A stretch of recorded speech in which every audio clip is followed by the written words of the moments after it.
With former Penn State tight end Adam Brenneman and CBS Sports college football insider Richard Johnson. You guys both know I am a massive Ohio State fan. Julian Sayin was rattled in this game, sacked 5 times.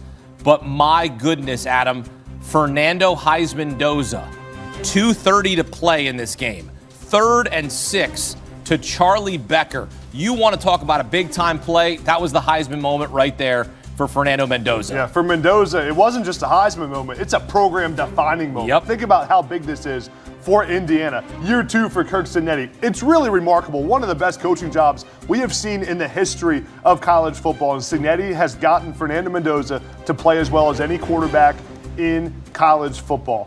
I mean, Mendoza clinched the Heisman Trophy with this performance, and it wasn't lights out at all times, but it was clutch when it had to be. And that throw that you mentioned there on the final drive to seal the game against the best defense in the country. This was an Ohio State defense with 4 first-round draft picks that has great defensive line, pass rushers, and Mendoza was calm all game. Right after the game, Fernando Mendoza on the field, I think, explained what it is about this program that makes it so special under Kirk Cignetti. It's not sexy, it's not flashy, it's efficient, it's competent, it's well coached, and it wins. At the end of the day, they are physical and they move people up front. They've moved Oregon a month and a half ago, and they moved Ohio State tonight.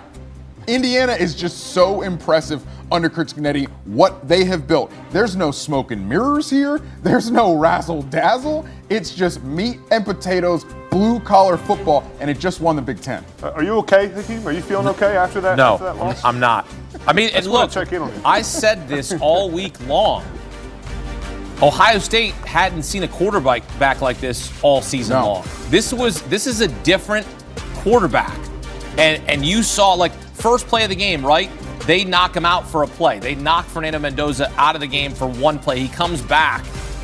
And then, look, he wasn't lights out in the first half. It was the second half where it was the difference for Fernando Mendoza. That was the difference in the second half, was what he did on the field. Yeah, I mean, Mendoza made plays when they had to be made in the second half. But to me, it was really the other side of the ball for Indiana that was the most impressive. Oh, disruptive. I mean, you talk about holding Ohio State to 58 yards rushing. Ohio State had 4 trips to the red zone, only had 1 touchdown. They were in Julian Sayin's face all day. That allowed Fernando Mendoza to not have to do too much, to just kind of control the game, not have to push the ball down the field too much. And all the talk will be about Mendoza, rightfully so, but that Indiana defense is elite. Well, Mendoza, both quarterbacks were under duress, but Mendoza was under duress a lot in this game. He was running backwards in the pocket at some point in time in this game. Ohio State's swarming pass rush obviously was getting after him and affecting him. But Indiana up front, I mean, you just cannot say enough. Ohio State, I thought, really struggled to block Indiana with the different movement patterns that they have up front with those defensive linemen. It's hard to get a hat on a hat and keep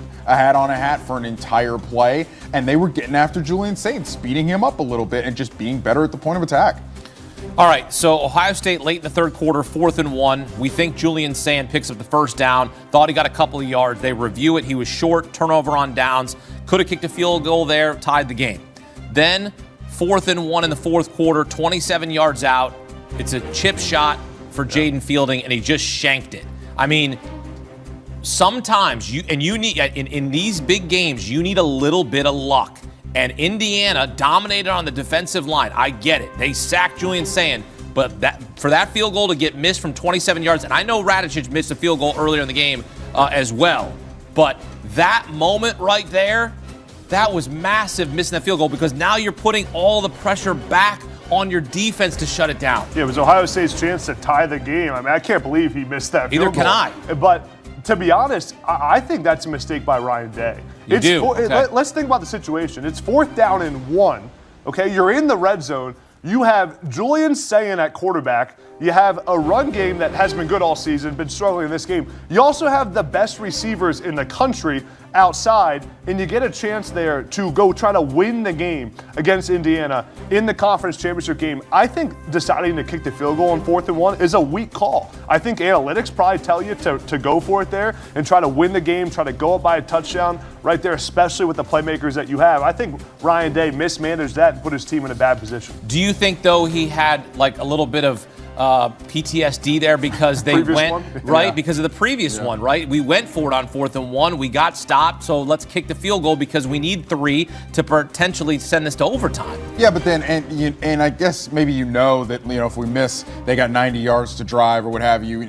They also had timeouts. Had timeouts in the pocket too. It was an interesting call for sure. So you think it was mismanaged there? You would have went for it on 4th and 1. For sure. And really, all those coaches listen to the analytics. Usually, anytime it's 4th down and 1, the analytics almost always tell you to go for it. Right. Especially, the point is not to tie the game. The point is to win the football game. And you're Ohio State, 1 yard in the red zone, and you got a new set of downs to go take the lead in the Big Ten championship game. I just don't know why you're playing for a tie right there. And last week, you proved your physicality. Last week, you proved your mettle against Michigan. You proved that you can do that, and you can ice a game and finish a game on the ground like that. All right. I got to be a pro here, and I'm going to be a pro. And here's why. Because Curt Cignetti, in 2 seasons, has won a Big Ten championship. Their first Big Ten championship in school history. They've won 3 Big Ten titles, but this is their first Big Ten championship. He's lost 2 games. He's 24-2.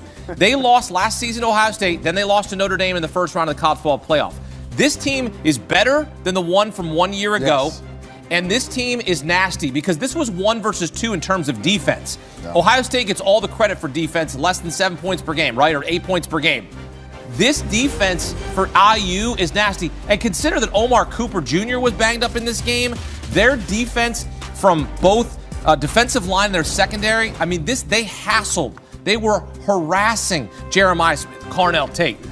It was a defense they hadn't seen all season. Well, and the other thing is last year in this game, when these 2 teams played last year at the Horseshoe, you found out how far away Indiana was as a program for the true upper echelon in the Big Ten and college football overall. In this game, you realize that Indiana is the upper echelon of college football. It's incredible what they've been able to build and what they've been able to put in. And consider it last year, Caleb Downs returns that punt and special teams help Ohio State and push them to the victory. Tonight, they lose the game on special teams with the missed field goal. I almost called it an extra point because it was so close. That's what it looked like, right? That's what it felt like. Look, credit to Curt Cignetti. The culture that he's built, the guys that he's went and got, Fernando Mendoza, the transfer from Cal, had his Heisman moment. You heard him post-game, what a moment this was, finding Charlie Becker.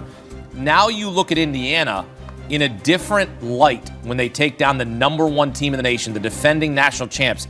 Indiana can win a national championship. It wasn't a question even coming into this game. They're that good. They have shrunk the disparity, Richard, as you said. This is a team that could just absolutely take the wind out of your sails because that's what they did against Ohio State.